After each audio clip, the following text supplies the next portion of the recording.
Fala galera, beleza? Estamos começando mais uma videoaula novinha e hoje a gente vai falar sobre experiências que a gente passou, tanto eu quando morava na China, quanto o Lucas quando morava em Taiwan e das outras tantas vezes que a gente foi lá pra Ásia, a turismo mesmo, né? E com um dos temas mais importantes de todos, né? Comida! É rapaz, mas apesar da gente falar bastante aqui sobre o mandarim, sobre a China, a gente vai falar de comida brasileira. Muita gente comenta com a gente, né, que tem medo de não se adaptar à comida chinesa e sempre se pergunta, e aí, tem ou não tem comida brasileira na China? Ni hao. Ni hao. Eu sou o Thiago. Aqui é Lucas. E sejam bem-vindos ao canal Irmãos Mandarim. Sobre esse assunto de hoje, essa é uma pergunta bem genérica, né? Primeiro, a gente tem que entender que a China é um país gigantesco. Pois é, mais ou menos como se a gente pensasse São Paulo, né, sendo a maior cidade, a maior metrópole do Brasil, né, onde a gente praticamente encontra todas as nacionalidades, todos os restaurantes, todos os pratos, mas assim, nem todas as cidades são grandes como São Paulo, nem tanto aqui no Brasil quanto lá na China também. Rapaz, já imaginou? Então hoje a gente vai falar sobre as comidas brasileiras, os preços, aonde comprar e, claro, sobre a internet. Mas e aí, a pergunta que não quer calar, tem ou não tem comida brasileira na China? Bom, como eu morei lá em Pequim, né, em Beijing, eu tenho mais propriedade para falar da China, especialmente de Pequim, né? Claro que do tempo que eu morei de lá para cá, né, muita coisa mudou. Mas a ideia geral é a mesma, né? Lá em Pequim, Xangai, Guangzhou, Shenzhen, com certeza essas cidades grandes, né, tem uma culinária internacional muito maior do que nas cidades pequenas. Aliás, deixa eu abrir um parênteses aqui. Quando a gente fala cidades pequenas, né, a gente está falando da China, onde a população é gigantesca. Então, essas cidades pequenas nem sempre são tão pequenas assim. Primeiro, bora lá. Vamos falar sobre os restaurantes. E aí, existia restaurante brasileiro lá na China? Nas grandes cidades, sempre você acha um restaurante brasileiro, né? Seja uma churrascaria, um boteco brasileiro, onde a gente vai encontrar churrasco, pão de queijo, feijoada, essas coisas, essas comidas mais tradicionais, digamos assim, brasileiras. Rapaz, lá em Taiwan a gente passou uma dificuldade. Na verdade, que eu saiba, só tinha uma pizzaria, né, brasileira e também um outro restaurante, né, o Amavier, um açaí lá clássico brasileiro. Fora isso, só quando tinha algum evento maior mesmo, né? Por exemplo, Carnaval de Taipei, aí realmente apareciam alguns brasileiros, vendiam ali pastel, feijoada, bolo de cenoura, mas só nesses eventos. Boa, mas mesmo que você seja brasileiro e estiver aí na China, uma cidade menor, onde não tem esses restaurantes brasileiros, eu tenho certeza que sempre vai bater a saudade. E aí você pode recorrer ao basicão, né? Você mesmo cozinhar a sua comida. O pior que cozinhar nem é algo tão tradicional lá, né? Por exemplo, em Taiwan, os próprios taiwaneses preferem comer na rua do que cozinhar. Até porque também vale mais a pena, né? Economicamente falando. Mas realmente, se for para falar de comida brasileira que não tem jeito de achar, realmente tem que cozinhar. É verdade, né? Até porque muitos brasileiros não se adaptam à comida chinesa e aí tem que cozinhar todos os dias. E se tem que cozinhar, bora falar de mercado, né? Como eram lá os supermercados na China?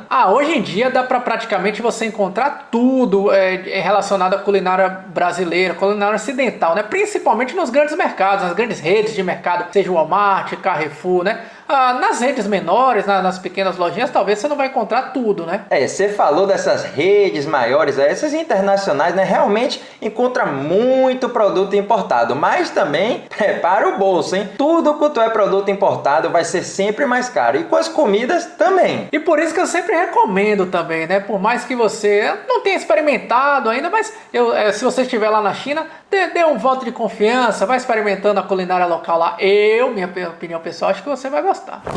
Então bora lá, né? Essas comidas assim brasileiras do dia a dia, arroz, feijão, bife, frango, verduras em geral, pão, o que é que você encontrava por lá? Bom, arroz não precisa nem falar, né? A China é o país que mais consome arroz no mundo. Só um pouquinho diferente da forma com que a gente cozinha aqui no Brasil, né? Então você vai encontrar aquele arroz mais grudadinho, feito naquela panela, que até tá um pouco mais popular agora no Brasil, né? Na panela de arroz, mas você vai sempre ter arroz na comida lá chinesa. Além desse grudadinho, tem também o Cao Fan, que é aquele famoso, né, arroz frito chinês. Inclusive esse existe até restaurantes chineses aqui no Brasil também, né? Agora, se você estiver falando do feijão, aí se prepare, né? O feijão ele não é tão comum assim lá na China.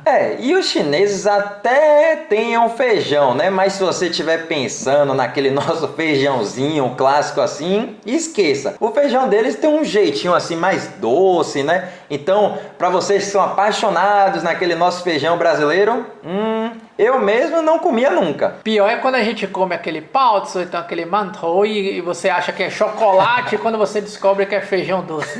Muita gente já passou por essa aí, hein? E, por exemplo, as carnes, carne de boi, frango, aves em geral, peixe, como era lá na China?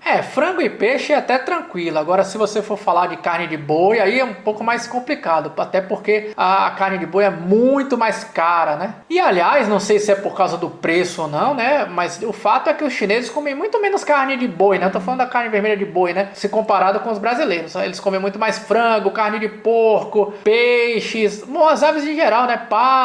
E você falou aí de ser um pouquinho mais caro, e me lembrei de um dia que eu fui naquela rede de supermercado, né, a IKEA, uma grande rede de supermercado da Suécia, e me deparei lá com 1 quilo de filé mignon a 400 e 500, 400 e 600 taipei, que se a gente fosse converter, né, para o real, dava algo em torno de 400, 450, 500 reais. É brincadeira, rapaz, uma coisa dessa? Bom, é muito, muito caro, né? Aliás, tudo, como a gente falou, né, tudo que for importado é muito mais caro. E as coisas assim de café da manhã? Esse aí a gente consegue até improvisar bem, né? Pão é tranquilo, pão a gente encontra fácil lá. Queijo e presunto, o presunto tem um gosto um pouquinho diferente, um sabor um pouquinho diferente. Já o queijo é bem mais raro encontrar e também por isso o preço é lá em cima. O queijo geralmente era bem mais caro e difícil de encontrar, né? Queijo, requeijão, essas...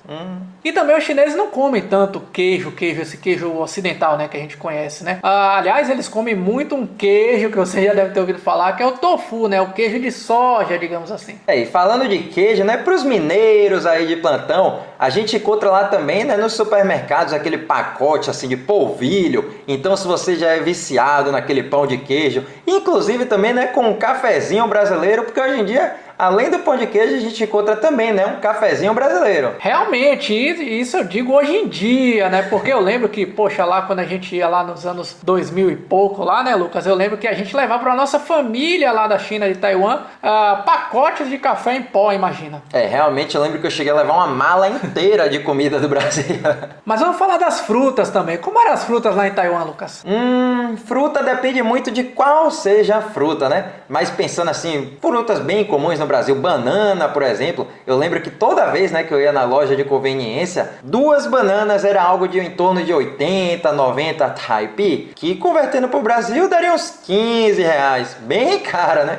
Na China também era bem parecido esse raciocínio aí, né? Algumas frutas eram bem mais caras, outras frutas, o preço parecido com o Brasil, até mais baratos. Depende mais da fruta, né? E depende muito de onde compre também, né? Nas feirinhas, por exemplo. Vocês lembram que a gente ensinou, né? Na feirinha pode pechinchar. Então a gente teve aquela aula de perguntar quanto é que custa, se tá caro, se tá barato, pedir desconto. Bom, então para quem tá acostumado a comer frutas aí no café da manhã, bom, digamos assim que na China você vai encontrar todas, tudo que é preço também, né? Tem frutas mais baratas, frutas mais caras. E pra talvez aí, se você também for do Nordeste, né? O cuscuz. Aqui em Salvador, por exemplo, muita gente come cuscuz no café da manhã, né? E lá em Taiwan, pelo menos, se encontrava também, né? Farinha de milho. Então, se quisesse cozinhar o cuscuzinho lá, bem tranquilo também. E as demais coisas são bem comuns de você encontrar nos mercados, né? Verduras, ovos, leite, né? Isso aí é mais fácil de você encontrar em qualquer mercado.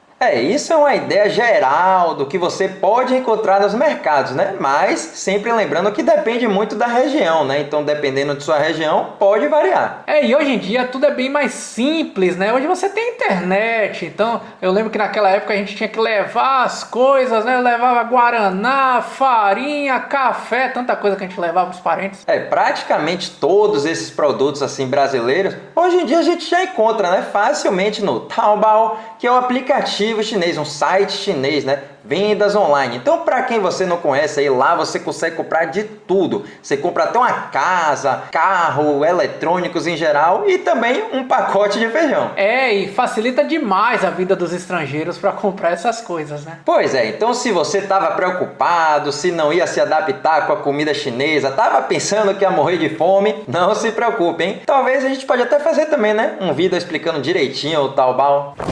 É isso aí, pessoal. Espero que vocês tenham gostado dessa nossa videoaula. Se você está pensando em morar na China e trabalhar, visitar a China, espero que a gente possa ter ajudado vocês também.